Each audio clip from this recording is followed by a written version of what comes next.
Good morning, everyone. So before we will start with our discussion, please stand for a short prayer.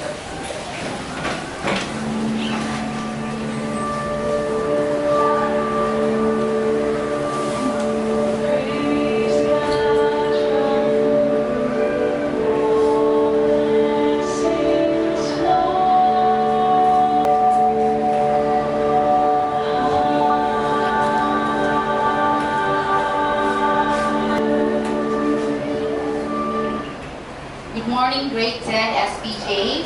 Good morning, Ma'am Malunyana. Good morning, Ma'am Falcatan. It's nice to see you today. Maabuhay and magandang Jensen. Take your seats. You're doing fine? So how are you feeling that your moving up is upcoming? You're excited, mixed with challenges, emotions of the challenges that you have to partake. Okay, so let us start. Our objective for today, I'd like everyone to read, but I'd like you to focus to direct your attention to the second one because this one is our mother competency and then we will be focusing in this objective or in this competency. Okay, everyone please read. Use transitional devices effectively. Again? Use transitional devices effectively. Okay, before we will start with our activity, I'd like you to recall for 1 minute what can you remember about transitional devices. Just recall what you have remembered in your past lessons with 7, 8, and 9 about these transitional devices. Okay, let us start. Our task 1 is entitled Let Us Cook. I know some of you here are enrolled in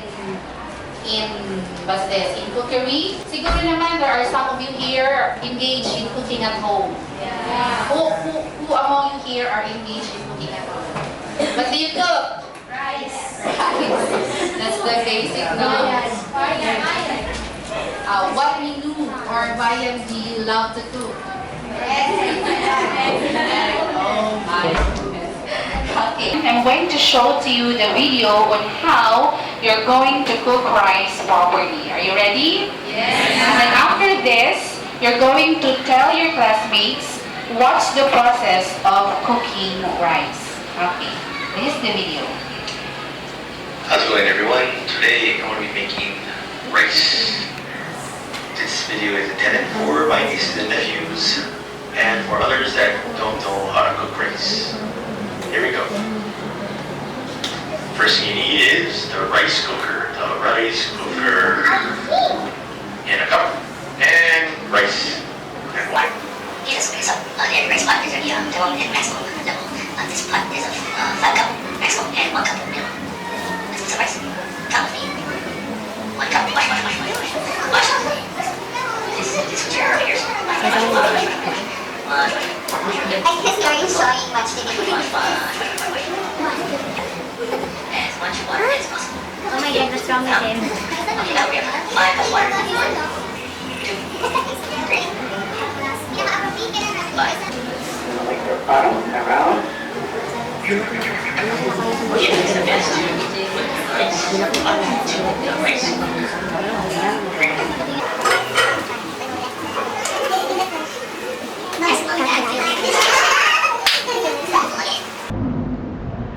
Just wait till it clicks and let it set for a little while.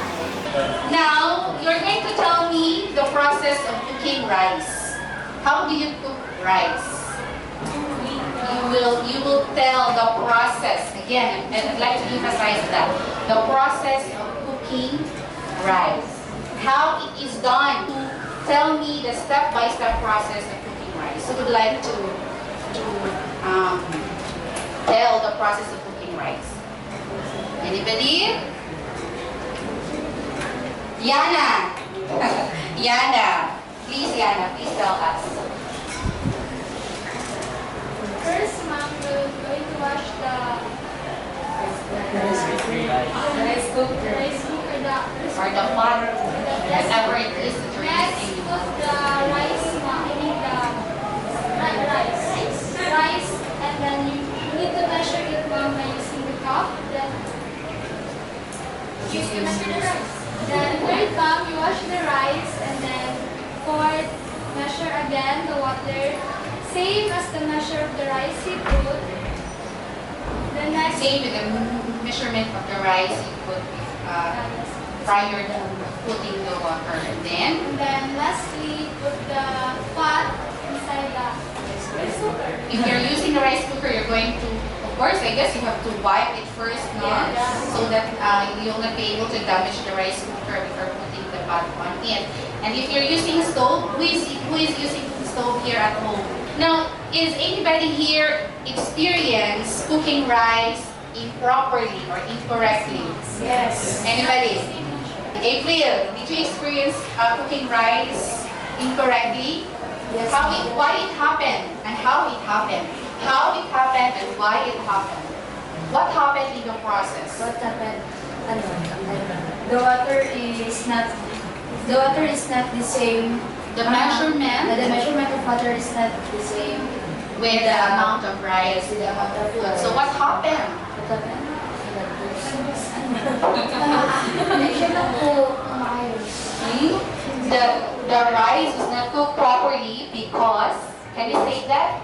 The rice was not cooked properly because black water is In black water because there is no equal measurement of the rice and the water. So we have heard the process of how to cook rice properly and the process or why the process of cooking rice is not done correctly. Okay, you have heard those processes. Okay, now I'd like you to read the questions, the first question here, and I'd like you to answer that based from the story or based from the process that was mentioned by your classmate a while ago. First, I'd like you to focus on the first question first. What aids you to cook rice properly? When? Based from the process mentioned by Yana, why was that done properly? Or what aids or what helps you to cook rice properly? What helps Yana to cook rice properly? What aids me to cook properly, ma'am, is that I follow the step-by-step process carefully and without forgetting a single step. What about the follow-up question? What hindered April not being able to cook rice properly? Yes, Angel. What hindered us is that we failed to do the process correctly and step by step. Now let's make sense of this activity with our lesson. Our lesson is about transitional devices. Okay. What do you think is the connection of that lesson to our task? We are talking about processes. When you talk about processes, we are using what? We are using words. Yes, very good. We are using words that would connect the processes. We are using connecting words to show the flow of the process. Okay, that's the idea. Let's move on. I am just showing you your answers, Elena. Please read everyone. Following the correct processing something contributes to the success of We're talking about connecting words. Let's see. Okay, question number 2. What are the words used to tell a process? You have made mention of signal words or connecting words. Now, what are the words you use to tell? Let us first focus on the first question. What are the words you use to tell a process? What are the words used by Iana as a sort of connecting words to connect the processes? Yes, like that. What are those words? First. Then. First. Yes, first. Then. Next, second, third, fourth. Let's repeat. First. Next. Then third. And finally. And then finally. Diana used how many words? How many connected words? 5. These 5 words are used to connect the processes she mentioned. What are the words used by April as she tells the wrong process? Why? But, very good, Laika. What else? She mentioned about the cause and the effect, right? What's the cause? Why the rice was not cooked properly? What word she used to connect that cause and effect? Because, very good. She only used the word but and because. Okay. Let's make sense of those words. Let's make a group, no? One for the correct process and one for the wrong process. In the correct process, Yana used first and then third and finally, lastly. And for April, she used only the but and the because. Now, if you're going to make sense of the first group of words, what do you think it showed? Aside from the mentioned a while ago that it is used to show a process, what else does it show? Very good, April. It shows sequence. What else? Chronological order. What else? When you state a sequence, you are what? You are adding? You are adding what? You are adding? Some more idea. When you are stating a sequence of a particular process, when you use and, when you use then, what you are trying to show? Yes, aside from that, you are adding ideas. Yes. Diba when you use second, third, and then you are adding ideas. And when you use finally, what are you trying to show? Yes, Madihanon. When you use finally, lastly, when you use finally, what you are trying to show, Madihanon? Yes, exactly, very good. It shows the completion of the process, or in other words, you are making a conclusion. That's the term that I am looking for. When you use lastly, what else can you recall of words that shows conclusion? In general, finally, what else? Therefore, indeed. Those are words that signals a conclusion. And Yana used that in the process that she mentioned. Let's move on to the second set. April only use but and because. When you use but, what are you trying to show?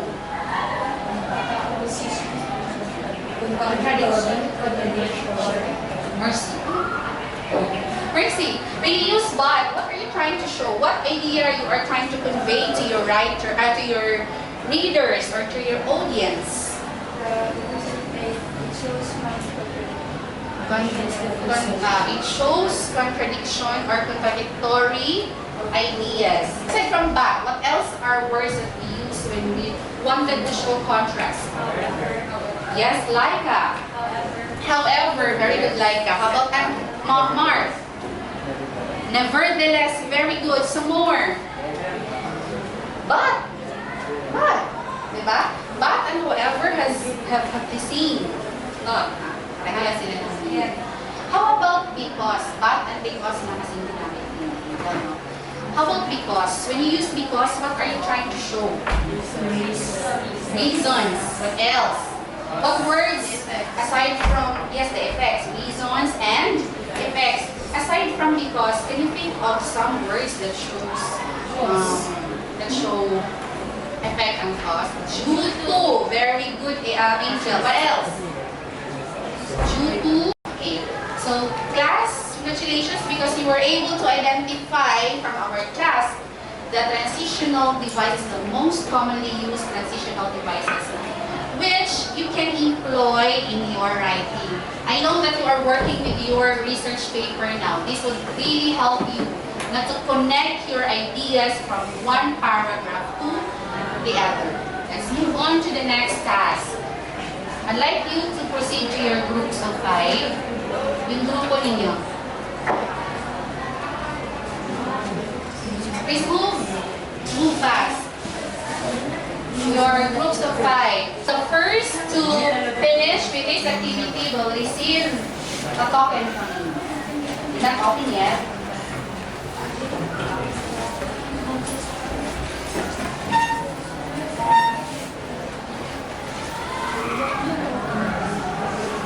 There are only 3 of you in your group.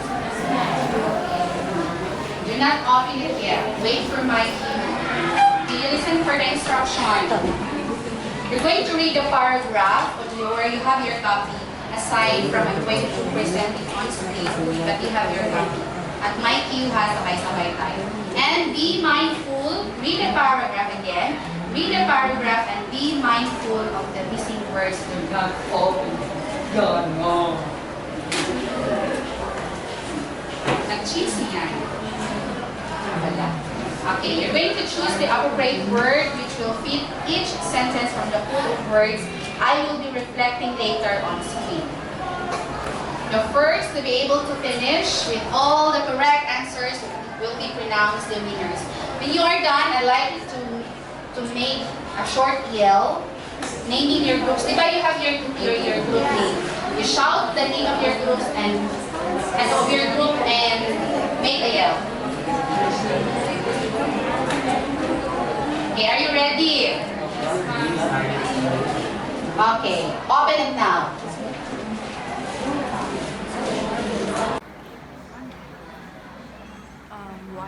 While the dogs. Your paragraph is about dogs.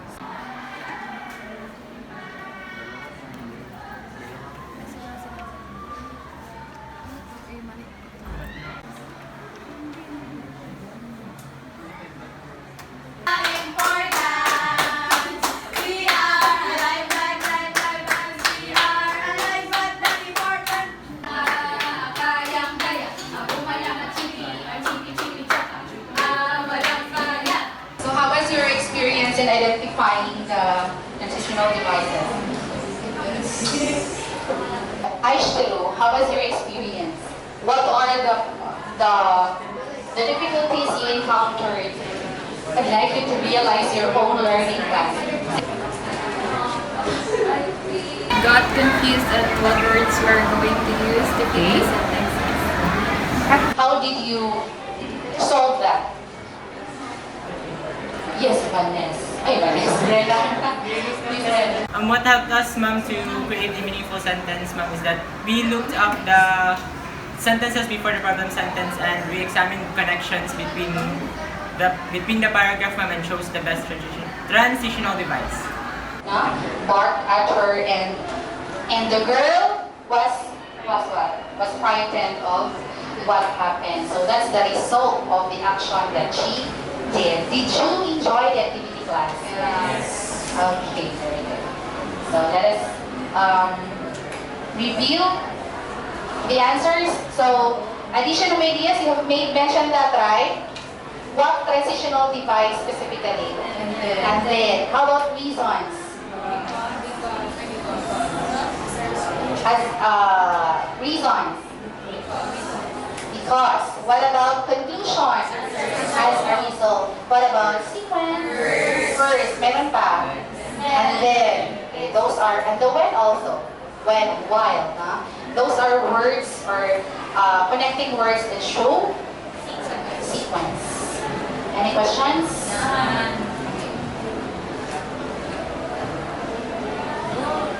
So what do you call these words again? You have already identified that, even in the first task out. What do you call these words?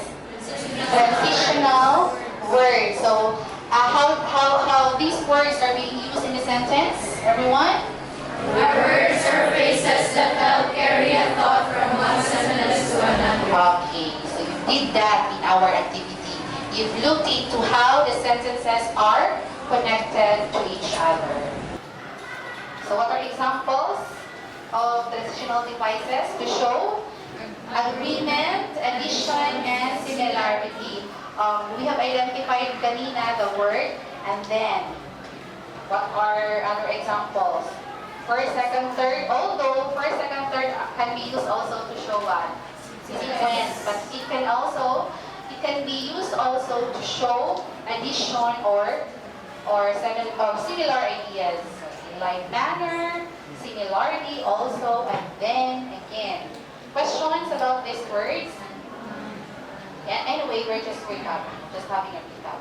So to show opposition or contrast, we have the but, however, in spite of, on the contrary, unlike, although. Are you familiar with these words? Yes, of course.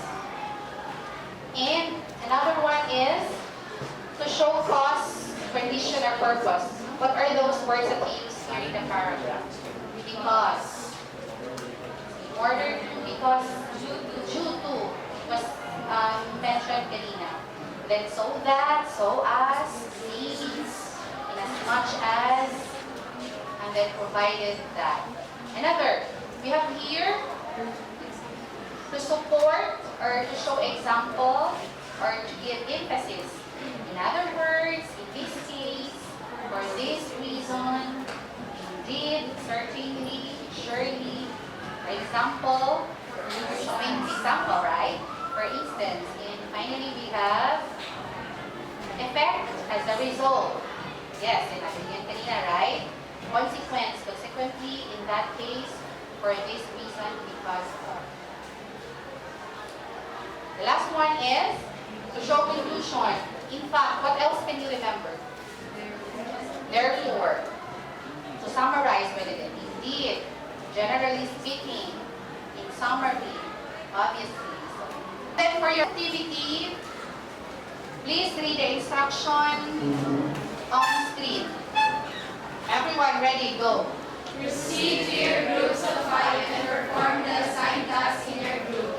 Use transitional devices to simulate your composition and perform it before the class. Group 1. Sino group 1 natin? Group 1, please raise your hand, group 1. You're going to make a poem. Group 2, you're going to compose a song. Where's the group 2? Okay. I know there are singers in the group. You're going to compose a song. Group 3, please raise your hand. You are going to construct a speech or Vanessa. Group 4, you're going to, where is group 4? We are going to perform a dramatization. Group 5, you're going to perform, where's the group 5? Please stand, group 5. Please stand. You're going to perform a radio broadcast. Again, you're going to employ transitional devices in your output. Okay. I'm going to give you 10 minutes for that, and then I'll be back to check your work and then you're going to perform. Okay? One day I'm going to be an engineer. Nonetheless, it is still unclear. One day I'm going to be a police, but I can give people peace. One day I'm going to be a teacher, and yet they treat me like a different creature. One day I'm going to be a doctor. Hence, I might kill someone even more. Perhaps I can't be like any one of them, because I am not like a shining gem. Why is it like this? Why can't I experience a little bit of bliss? Am I incompetent, or the world is just my opponent? Also an invitation tree, where set contrast of every button, even though there are only a few, there are many more transitional devices. Use them and make your writing clear. Old Lady That Swallowed the Fly by Alan Mills. There was an old lady who swallowed a fly. I don't know why she swallowed the fly. Perhaps she died. I cleaned the house. Oh, I agree, that's an achievement. Yeah, of course. Okay. So, well, first I picked up the things scattered all around the floor, and then next I arrange that things and place them to the places where they are supposed to be. Did you know how to wash your hands properly? Well, listen here because we're about to give you some tips. Now, first of all, wet your hands, then start singing the happy birthday song. Next, apply soap to your hands and be sure to include the part between your fingers and rub your two hands to each other, round and round, side to side, and all the way around. Can you buy News Hot Dogs? News Hot Dogs 101. Next task, I'd like you to, in your paper lang, from the steps of research you have previously learned, arrange them to form a new paragraph using transitional devices. So that's your task. Please provide one whole sheet of paper for this. For now, that's for today. That's for today's